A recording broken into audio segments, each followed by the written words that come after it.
श्री स्वामी समर्थ. नमस्कार स्वामी भक्तांनो, स्वागत आहे तुमचं आपल्या श्री स्वामी समर्थ भक्त या यूट्यूब चॅनलमध्ये. स्वामी भक्तांनो, आज आपण आपल्या चॅनलवरती स्वामी महाराजांचा स्वामी अनुभव ऐकणार आहोत. पण त्या अगोदर तुम्ही जर या चॅनलवर नवीन असाल, चॅनलला जरूर सबस्क्राईब करा. स्वामी महाराजांची भक्त सुधाताई गावाच्या घरामध्ये एकट्याच राहत होत्या. त्यांच्या लहान मुलीला अचानकपणे ताप भरला. रात्रीची 9-10ची वेळ असल्यामुळे गावामध्ये तसं जास्त कोणी आजूबाजूला डॉक्टर वगैरे नव्हतं. आता काय होणार त्यांच्या लक्षात येत नव्हतं. घर सोडून बाहेर पडणं पण त्यांना शक्य नव्हतं.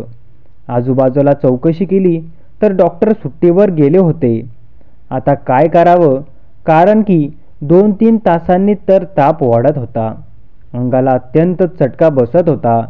अशा परिस्थितीत काही सुचलं नाही. घरामध्ये दत्त महाराजांच्या फोटोपुढे जाऊन त्यांनी प्रार्थना केली आणि त्यांना स्वामी समर्थ महाराजांचा तारक मंत्र म्हणण्याची प्रेरणा झाली. रात्री 11 वाजल्यापासून 1 वाजेपर्यंत तारक मंत्राचा पठण केले आणि एका बाजूला उजवा हात त्या लहान बाळाच्या डोक्यावर ठेवून स्वामींची आणि महाराजांची प्रार्थना करणं चालू होती. रात्री 1 वाजता एक चमत्कार झाला. अचानक त्यांना झोप लागली.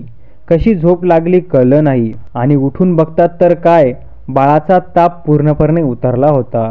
अशी स्वामी महाराजांची अनुभूती अनेक लोकांना येते. स्वामी नक्कीच संकटमुक्त करतात आणि त्यांची कृपा असल्यास कोणत्याही संकटातून लगेच बाहेर काढते.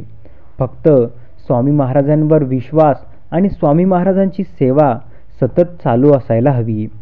तर स्वामी भक्तांनो, अशाच प्रकारच्या स्वामी अनुभव, स्वामी संदेश, स्वामी लीला, स्वामी कथा ऐकण्यासाठी श्री स्वामी समर्थ भक्त या यूट्यूब चॅनलला सबस्क्राईब करा आणि कमेंट बॉक्समध्ये श्री स्वामी समर्थ असे टाईप करा. धन्यवाद स्वामी भक्तांनो.